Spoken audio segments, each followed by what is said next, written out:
Okay, we're going to lift this up just a little bit. Stacy, thank you so much. I wanted to say to our graduates and the Mendoza faculty and administration how honored and pleased I am to be here today. And I reflect upon 50 years ago when I sat out here at my speaker, and I must admit I don't recall who my speaker was at graduation. So with that as background, I told Roger last week that I'd like to share some thoughts on leadership, service, and Notre Dame. And as you listen to my remarks, you'll see that those are all interrelated for me and certainly for my family, as I'm sure they will be for you. But first I wanted to take a minute, as Kathleen said, and honor our graduates today. I really would like to recognize your hard work. It's been effective, or you wouldn't be here today, and the sacrifices that you've all made, your families, extended families, your friends, and your mentors. So let's recognize that today. Let's honor that today. I think it's a wonderful achievement. I said to my wife, Karen, and my son, Preston, my sister, Marianne, last night, no trips to the bookstore. No more Notre Dame shirts. When I walked in this morning, I violated that rule. And I have a class of 2018 with all 500 of the graduates listed.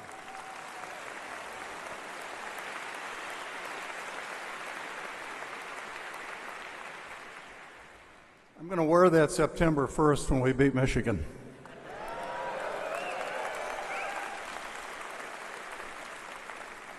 Jim Harbaugh, eat your heart out. So anyway, here we go. I'd like to take a minute and reflect upon what I refer to as the world after you graduate from Notre Dame. It's a unique world. I've got some comments on it. I think you'll find it to be interesting. The world recognizes from this day forward that you were accepted at Notre Dame, you met its requirements, and the university granted you a diploma. It's no small thing.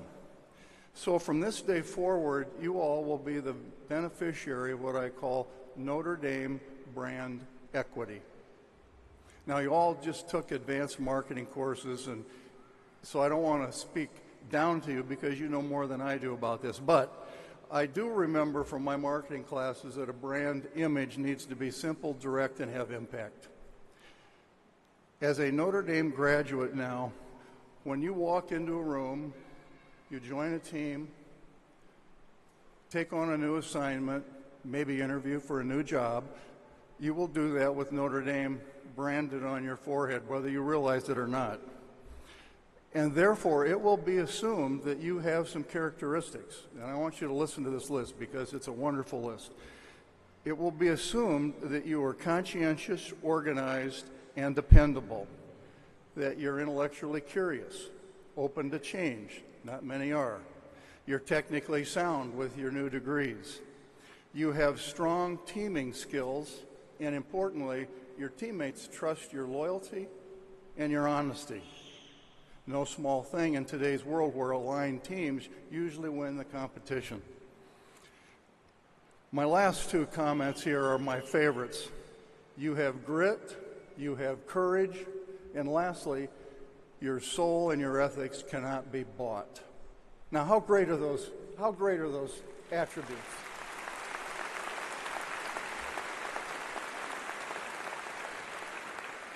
Where did I assemble this list?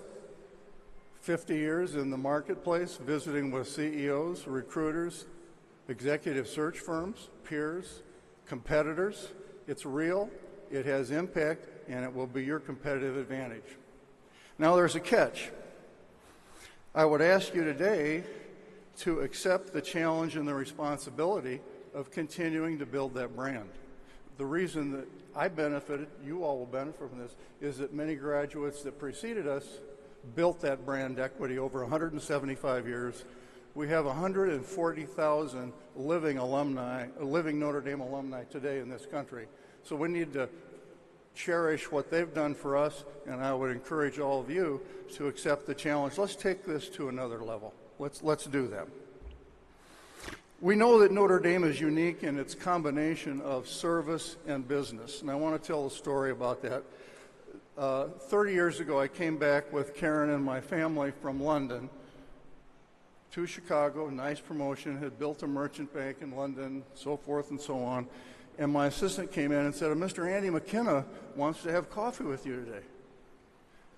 And I thought about that, and I said, well, is this the Andy McKenna that has his name on a building down at Notre Dame? She said, yes.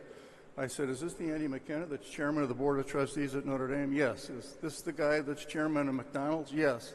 Is this the guy that owns part of the Bears and the Bulls? Yes. I will have coffee with him. Andy came in, we exchanged pleasantries, and then he got down to business. And he said, Bill, what are you going to do? So I started talking, well, I've got this many people reporting to me, my geographic territory's expanded, I have this much capital to work with, and I could tell the conversation wasn't going well. Andy cut me off, and he said, that's not what I mean. I assume you're going to be successful professionally. I assume that your career will progress. I want to know what you're going to do in this town as a graduate of Notre Dame. Right between the eyes. And so I, tried to recover. Well, Andy, I just got here. He goes, well, why don't you think about that? And then the coffee was over, and I sat there and went home, talked to Karen. So, called Cardinal Bernardine. Ken and I talked about this earlier. Can I help on the Finance Council? Yes. I went down to the Museum of Science and Industry, to this day the best museum of science and industry in the world. Can I help? Went out to Rush University Medical Center. Could you use a banker on your board? Join the Chicago Executives Club, the Economic Club, and so forth and so on. And I will tell you today that those efforts, those relationships, and the things I learned from those endeavors were at least as rewarding, maybe more so, than my core business career. So I would leave that thought with all of you.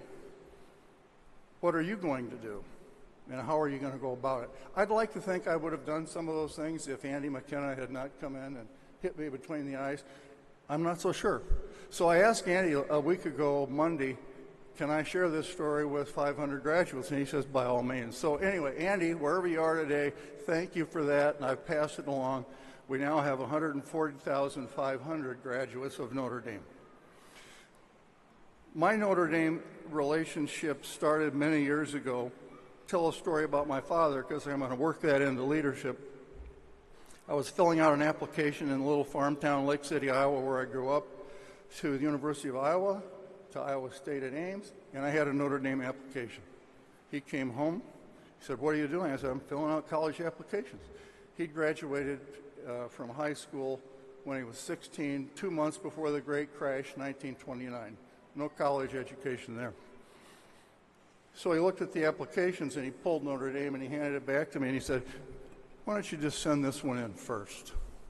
And that was good advice. Father Hesburgh took mercy, let me in, and there we go for a long Notre Dame run. My father did not have a higher education, but he was a wise man, well-read, and I thought in preparing for today's remarks, what building blocks did he give me? And I realized they were always in 3 words. And there's a whole marketing theory that maybe some of you have studied about 3 is just right, 4 is too many, 2 is not enough. Think about Nike, just do it, and so forth and so on. I don't know how he knew this, but all of his recommendations and building blocks were 3 words. Always be early. To this day, when I chair a meeting, early, prepared, started exactly on time. Love the work. He said it many times, if you don't like what you're doing, change it. 3 words, less is better. I remember lugging home suitcases from Notre Dame in 1965, 66, and I wanted to do an article on the emerging Eurodollar market, which was in its very early stages at that time. I had a whole suitcase of reference materials. I set up a card table in our living room. I'm grinding away. Papers are stacking up, and I'm writing. He came home from work, and he goes, "What are you doing?" And I said, "I'm writing an article. I want to get it published on the Eurodollar market." He looked at all these papers and all this stuff, and he goes, "Less is better. Less is better." When I got done with that article, I cut about half of it out, got it published. It was very successful. So less is better. When I have some adversity in life, when we'd talk to him, he'd say, "Just face it." 3 words. Aspirationally, go for it. Not do it, but go for it. It's easier to go for your target than it is to achieve it. So when I get a little wobbly, he'd say, "Stay the course." Again, 3 words, stay the course. And my last 2 are my favorites. Widen your lens. I get really narrow. I'm going to know everything about Eurodollars there is to know. Well, widen your lens. And how important is that today to keep our lens widened in this changing world? His last comment was stay in touch. We had a kind of a rhythm. We'd call home on Sunday, go to Mass morning. In the afternoon, wherever you were in the world, you'd call home on Sunday afternoon, update, talk to your parents, and so forth. He always ended every of those conversations, stay in touch. And when I looked at this list, and I've got check marks beside most of these things. Yeah, I did okay on that. I did okay on that. I wish I had done better on stay in touch. So I would offer all of you, make sure you keep that balance between professional life, family life. Make those Sunday afternoon calls. There's always an excuse. I got to catch the plane to Frankfurt so I can meet with some bankers. I got to go to New York Sunday because I can meet with the analysts on Monday morning, blah, blah, blah. Keep that balance. Make those Sunday afternoon calls and stay in touch. And when you're up here, 70 years of age, looking back, you can put a nice check mark beside that one. I do have some thoughts on leadership. And I have what I called my personal 5 great sins of leadership, and I'm going to run through those quickly. 5 great sins. Those are basically as I analyze myself, my weaknesses, and I'll pass them along to you so you can set up your own ways to avoid these. The way I came up with these sins is I studied Peter Drucker, who was a wonderful management consultant. He was a great educator. He was a prolific author. And I read every one of his books. When I was in my 40s, early 40s, he came out with a short one that maybe some of you have read called Managing Oneself. Okay, let's see how we manage ourselves. There was a chapter in there on how do you know you're making good decisions? How do you know? I thought, well, how do you know? It caught my eye, and so I thought about that. Anyway, Drucker said, when you have a key decision that you make, write it down, 3 months, 6 months, 9 months, 12 months, go back and look at it. What went well, what went wrong, like, how'd you do? Well, okay, I'm going to start doing that. So I borrowed recipe cards from my wife. This was like generations before computers, and I would write down a key decision, then I'd have 2 columns, positives and negatives. And I would keep track. And over time, as I did that, I said, man, you've got some repetitive weaknesses here. So I began to understand those and define those. So my sins of leadership, not understanding that the question is more important than the answer many times.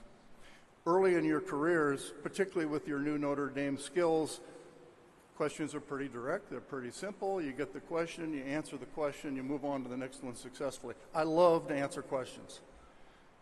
Love to answer the question.